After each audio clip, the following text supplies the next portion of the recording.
St. Francis de Sales High School debuted its first football team in the fall of 1962. A coach by the name of Forrest Sherrick, nicknamed Trees, came to de Sales from Rosary High School. After 2 seasons, and after being faced with the task of competing primarily with a group of underclassmen, the Stallions emerged in 1964, earning a share of the Central Catholic League Championship by tying Bishop Watterson 8-8. It wasn't until the 1968 season that de Sales captured the outright CCL title. The captain of that '68 team was Tony Pusateri, and nearly a decade later, he took over as head coach of his alma mater.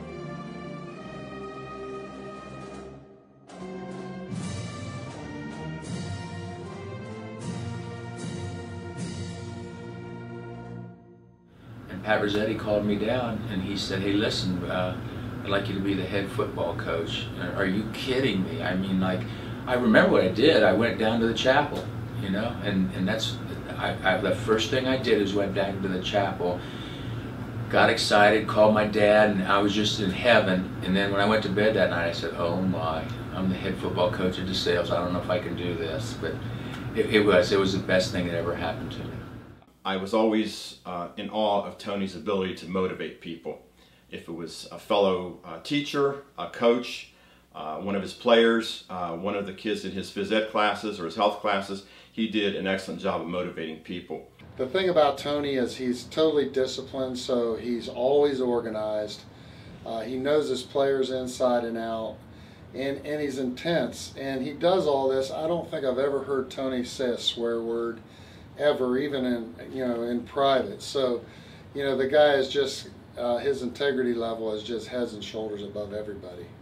For me personally, he was a guy that I always counted on everything he ever said. I just his opinion meant everything to me, and I think he got kids to play hard. He got players to do anything that he wanted them to do, 100%. He was always believable, and I think, me as a coach now, I kind of look back on that and I think, man, that was, kind of whether he meant to be that or that's just was the way he was kind of a magical thing. And that's something that I kind of tried to emulate as I've gotten into coaching myself. And it's become very important. It's definitely the way to coach kids and high school players in particular, because if you can get them to believe in what you're doing and you can get them literally to run through a wall for you, then you've got a chance to be pretty good no matter your talent level. He expected the best out of you, but he also knew he had the confidence in you to get there. And that's just the way his family is. I think he continues that day. He's always positive, and so losing wasn't an option. From 1969 to 1976, the Stallions were not devoid of talent, going 47-29. However, when it came to Bishop Watterson, de Sales had lost 8 straight. Heading into his first season as head coach, Pusateri's challenge was not only to end that streak to the Eagles, but he was inheriting a squad that was working with their 3rd head coach. So Mr. Sherrick was the coach when they were freshmen. Coach Walbacher was their coach their sophomore and junior year. Then I come in their senior year. And they were good football players. Great deal made All-State. And they could have very easily just said, whatever. They were the best guys to work with. They were the hardest working guys. They did everything we asked. And they kind of set that foundation that the next class, the 78 class, could build. When we first met Tony, we were sophomores. And he talked about setting the standard for de Sales football and making an imprint both at that time as sophomores, JV, and for the future. And so every team that we faced, he said, we want to take these guys now and set the standard for future teams, including when we were going to be seniors. And he talked a lot about our senior season when we were sophomores. We worked out together as a team, pushed each other. And most of us, like I said, we played ball together growing up, so we knew each other's strengths and weaknesses, and it was a exciting time to be, de Salian. It really was. Coach Pooh was a motivator. He was only maybe 9-10 years older than us, so we looked up to him as an idol, somebody who played here, beat Watterson the last time. He didn't let us forget that. But our attitude, it was a senior-led team. I think there were maybe 15 or so seniors. We had a lot of contribution from juniors, Phil Callahan, Frank Borges, Bob Yesselstein, Eric Holloman. But the senior group had been together so long, we knew each other. And that senior class, we just hated to lose. Didn't want to lose. We wouldn't elect each other captain. Everybody thought they could do a good job at it. Most of the guys that were seniors in that year that we beat Watterson, we tied them in freshman year, beat them sophomore year. We lost to them junior year, and it was payback time. So, I mean, that was Cooper Stadium. That was big time. They were not going to lose to Watterson their senior year.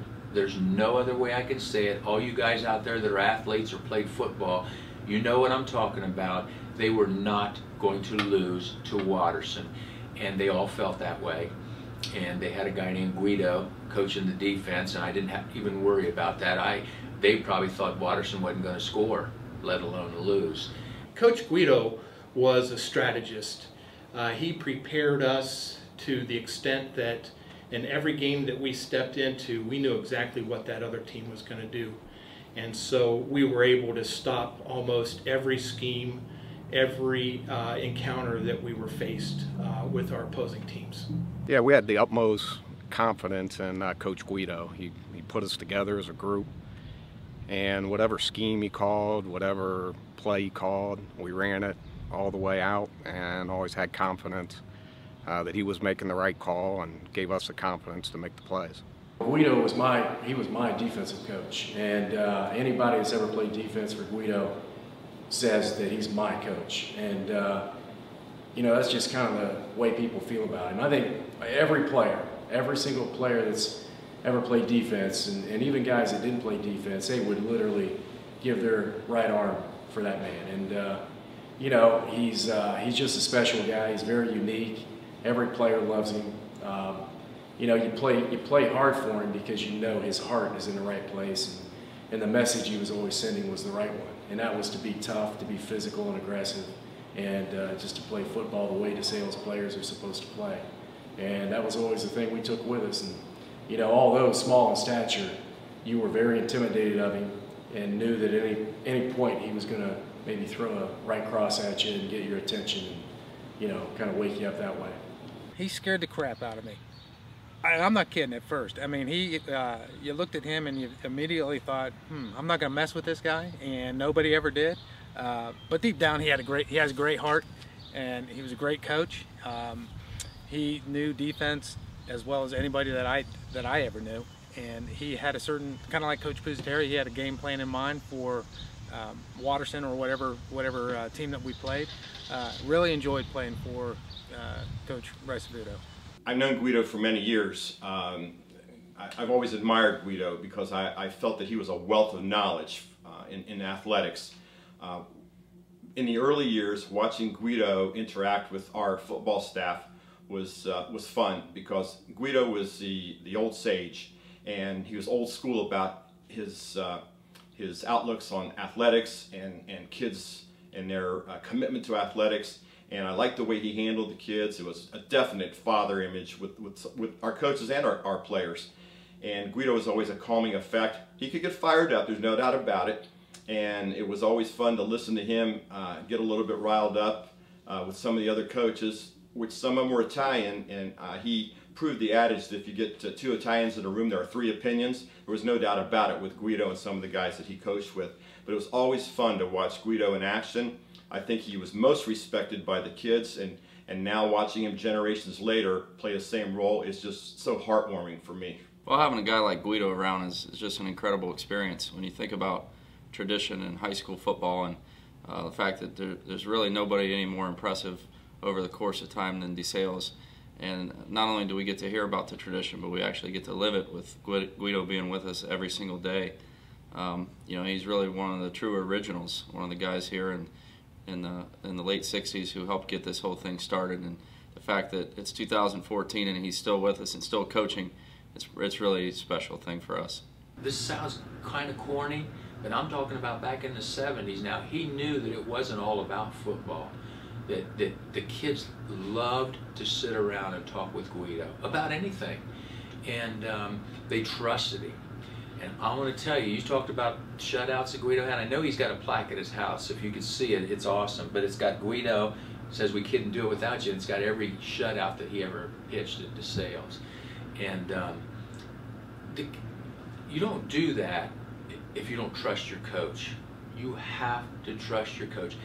His players, starting at St. Augustine up till today, even at DeSales, they would run across the country for Guido. And you can't buy that. You can't manufacture it or fake it. Guys wanted to play for Guido. That's all there was to it. And they would do whatever they had to do to please Guido. And they would hang on every word he said. And that was our defensive coordinator. I never had to worry about it. I never had to worry about the defense when Guido was the defensive coordinator. In that 1978 game against Bishop Watterson, the Stallions' defense held the Eagles to 7 points. And thanks to a late field goal by Roy Burrell, under the guidance of Guido Ricevuto, his position coach, DeSales beat Watterson 10-7. The Stallions would defeat the Eagles again in 1979, which led many to believe that a rivalry had truly been born. We knew going into the season that that was going to be a make-or-break game for our season and for what we did for 4 years at DeSales. And I think everybody on our team from grade school on knew that St. Andrews was part of that Watterson community, and being able to meet that expectation and beat the Eagles our senior year was an awesome experience for us. I think that people knew we were for real. That, you know, we were so close for so many years. We were on the cusp of having a really good football program that people recognized DeSales. But when we started going nose to nose and taking Watterson on and showing that we could beat Watterson, which was you know, a peer of ours, that I think people took our program very seriously, and it generated a lot of enthusiasm and excitement. It made kids want to play for DeSales because of the tremendous rivalry that took place. The community got behind us, the parents, the alums. It was just a tremendous atmosphere to play Watterson on a Friday night. It was the USC Notre Dame of Columbus. It was a great rivalry, and I think all of Columbus looked forward to that. You know, they always thought they were the Heat, but we proved them wrong. And I think after that, it just, you know, too bad for Watterson. It's an inbred thing. We all hate Watterson. Well, Watterson, you know, rich in tradition, football rich. They were always good. I mean, always good. And it seemed like they were always bigger than us. We were a team that, I think our biggest guy was 180 pounds. And I'm not kidding, that was our senior year. So, you know, we had a bunch of guys that were just love to play football. And especially the week of Watterson game, that was the one that everybody was, the whole school got into it. I mean, and Coach Pusateri made it a big deal. You know, it was a big deal at the pep rally. It was a big deal for the whole week. It was a big deal for the walkthrough. It was a big deal for the game.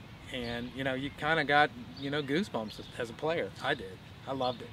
From 1977 to 1985, Tony Pusateri coached the Stallions in 94 games. Of those 94 games, the Stallion defense limited the opposition to 10 points or less 63 times, including 34 shutouts. Throughout his tenure at DeSales, Coach Pusateri and his defensive staffs allowed an average of 8 points per game. In no other season was the defense more prominent than in 1985. Our junior year, that spring, we had a meeting in the Little Theater, and it was everybody that was coming back. And he got us all in there, 60 or 70 of us, and he said, I want us to set our goals for 1985, and I want us to think about being champions and what it's going to take to be a champion. And he goes, I want you guys to look around and see who's there, who's beside you, because these are your teammates. These are going to help you, you know, get to the goal. So we looked around, and I can tell you none of us were impressed. We were coming off a 6-4 season, and but I think for a lot of us, he taught us about the power of positive thinking, positive mental attitude. And if we worked harder than anybody in the state, if we had more discipline than anybody in the state, then why not us?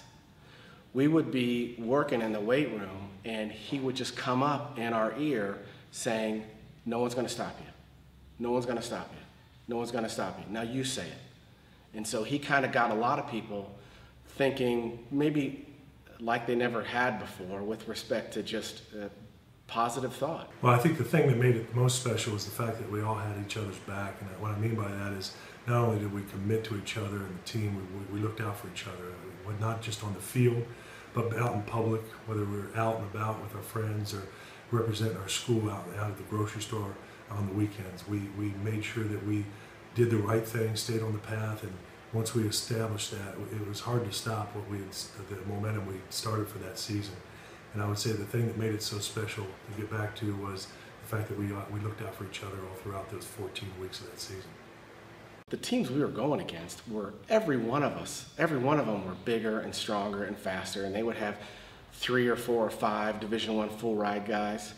But we just kind of never gave up and never let go, and we were in better shape than everybody, and we worked harder, and we just had mental toughness and positive thought. We were like, hey, why not us? They just had this burning desire to win, and they had a toughness about them that really maybe hasn't been matched since they've been there.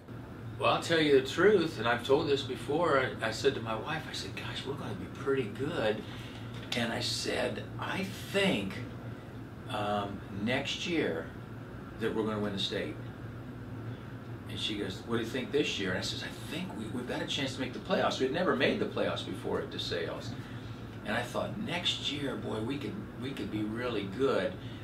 And I think I might have made a mistake of telling Johnny Dennis that Johnny, we have to have a really good year because I think we can win the state next year.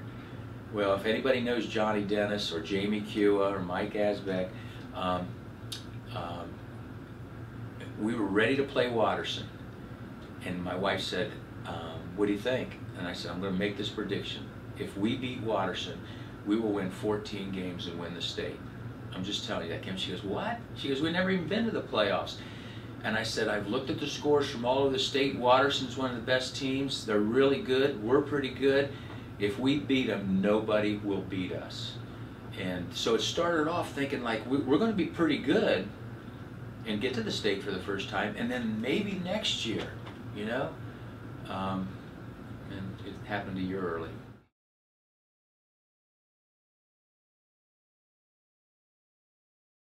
The kids that year brought together the entire DeSales community. I'll never forget watching people file into Ohio Stadium for that game. And there were alums that I haven't seen for a long time. There were guys that were there in tattered and dirty leather jackets, things that didn't fit them anymore, but they were so proud to have the opportunity to back DeSales in the state championship game. The team chemistry was incredible. We weren't big, but we were fast and they were tough. We had good athletes at almost every position. We weren't necessarily big on the offensive line, pretty small to be honest with you, but they were quick. Good and skilled positions, good running game. Defensively, maybe one of the best DeSales has ever had because they were fast in every spot. But I think probably more than anything, their confidence level, each and every game that went by, they won. But by the time we're into the playoffs and into the state finals, our confidence level was incredibly high. And just team chemistry and unity, somehow I think we kind of stumbled upon that for whatever reason. And it really kind of parlayed into a state championship, and then the next year we didn't lose a game in '86, and then '87 they won most of the games at that point as well. And it just kind of led into bigger and better things in my opinion. I think the winning the state championship was a big staple mark for the school. I mean, there'd already been some established programs in wrestling and some others prior to that, but I think from the football aspect of it, it kind of opened up some horizons that we're able, and the school capitalized on in the future. And again, I think the camaraderie that was built from that team kind of carried over to some other classes as well. So I think it was a kickstart. It was a great time in the school's history, and I was just happy to be a part of it. And after that, the mindset changed and expectations were changed. And so Then it became, if you're going to put on a purple and white jersey, the expectations are that you're going to work harder than anybody, you're going to have more discipline, you're going to work better as a team, and your goal is to compete for a state championship. Well, you know, Tony would say that Trees Sherrick was probably his greatest influence, and he was the first coach at DeSales, and there's a saying, I think it's still in the locker room, that says a team with a past is a team with a future. And we always had tough kids and everything, but when that 85 team came along and finally won it all, they set the bar for everybody down the road. And I don't think a lot of the success that we had while I was there would have been possible without that 85 team. So it was just a standard that everybody felt they had to measure up to from that point forward. That game in '85 set the tone for us to do some things at DeSales that we didn't think would be possible. Primarily, we'd always wanted to have a stadium at DeSales because we were tired of being nomads and traveling across the street or up the street to play our games or play on Saturday nights. So we wanted to have the luxury of playing on a Friday night. And it was so easy to rally DeSales followers, parents, alums, just friends of the high school to put up Alumni Stadium in 1985-86 and to dedicate it in '88 with very little effort. People really stepped up. We had no debt with that stadium, and we were very proud that we were able to do that. And there's no doubt in my mind that that '85 championship team was the impetus for all that. Coach Pusateri came and talked with our football team in 2009, and that was a very special year. We went on and we won the CCL championship and won the regional championship, and then went on and played in the state championship game, ended up state runner-up that year. Coach Pusateri spoke to our team about midway through that season. I thought his message was tremendous, and it's really neat for our guys to hear from a person like that, one of the people who started it all as a player, continued it as a coach, and just one of the true great football people in Central Ohio. I always loved football. I had great coaches in high school, and I coached a couple places before I came to DeSales, but just how to do it the right way in the Catholic tradition, with your faith kind of out there in front. I mean, that's what I learned from Tony, and also the X's and O's. Tony's a master at that, and keeping things simple, you know. Keeping things simple is important for your players to get the most out of them. I think if you ask his players that played years ago to this day, the influence that he had on them, I think there's probably something that all of us would say that we have in common with each other. And I know a lot of people go back and ask his opinion now, while we're fathers, while we're older now, and we'll go back and ask him what he thinks about certain things. So I think that kind of answers the question as far as what kind of influence Tony had on his players, and I think so much now that even though you might be, having kids that are in college, you go back, at least I do, you go back and ask him what he thinks. And as I've always told people, his opinion, he's not always right, but he's right 99.9% of the time. But he always gives you the feeling that maybe it was what you thought all along, or that it was your idea. And then you come to the realization that it was really him that was telling you what to do. You just had to figure it out on your own. To this day, Coach Pusateri and Coach Ricevuto's impact on the St. Francis DeSales football program is immeasurable. They helped lay the foundation to create one of the most successful programs in the state of Ohio, one full of tradition. Tradition. Tradition. Tradition. Tradition. Tradition.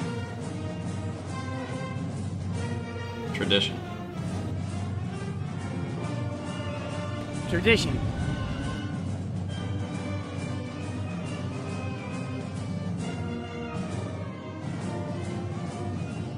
Tradition.